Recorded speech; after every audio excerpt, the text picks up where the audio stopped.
Coucou. Salut tout le monde, c'est Max Guys, retrouvez ma FAQ sur le nouveau détective. Joris, 24 ans, fan de faits divers. C'est un pseudo que j'ai depuis que je suis très jeune, il n'y a pas vraiment d'infos croustillantes derrière, ça sonne bien, je l'ai gardé.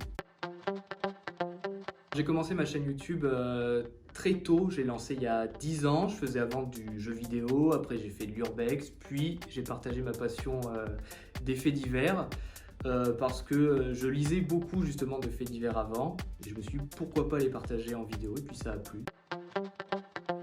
La première vidéo de la chaîne, ça a été la tuerie de Chevaline qui a très bien fonctionné, et la seconde vidéo qui m'a vraiment fait connaître, c'est la vidéo concernant le meurtre de John Bennett Ramsey, la mini-miss américaine.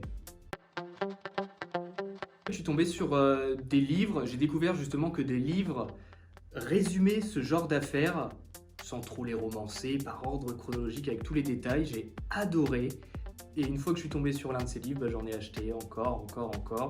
Puis là mon bureau déborde, donc j'ai plus de place. J'ai toujours fait des vidéos, à la base je jouais aux jeux vidéo, donc je partageais ma passion pour les jeux vidéo quand j'étais beaucoup plus jeune, et puis au fil des années, les passions évoluent, puis voilà, donc YouTube m'a toujours suivi en fait, et j'ai toujours partagé ce que j'étais au moment X sur YouTube. Le Nouveau Détective, c'est un magazine que je suis sur les réseaux, sur YouTube et également sur leur site internet.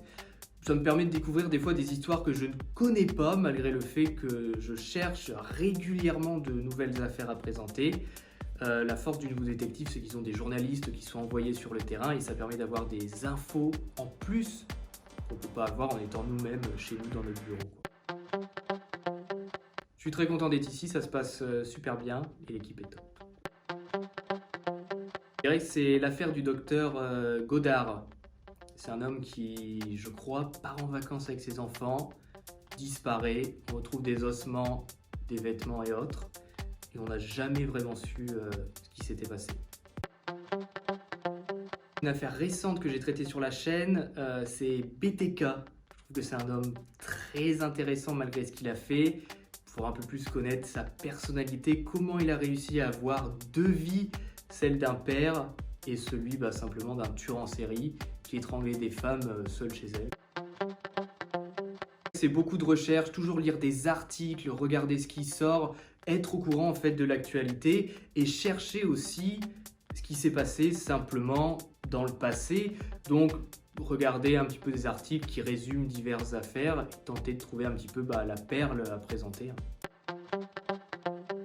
Oui, je comprends, parce que j'ai l'impression en fait que ce que les gens veulent, c'est comprendre comment on en arrive à commettre un crime.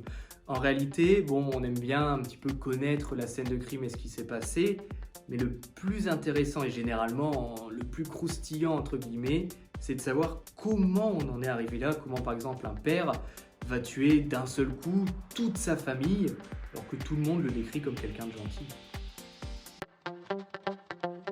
C'est difficile à dire parce que j'ai toujours fait du YouTube. Mon but, ça a depuis longtemps été de vivre de ça. Sinon, je pense que je me serais peut-être orienté peut-être dans le journalisme ou quelque chose comme ça. C'est de toujours faire évoluer la chaîne YouTube. Pour moi, c'est ça la clé sur Internet, c'est de toujours évoluer.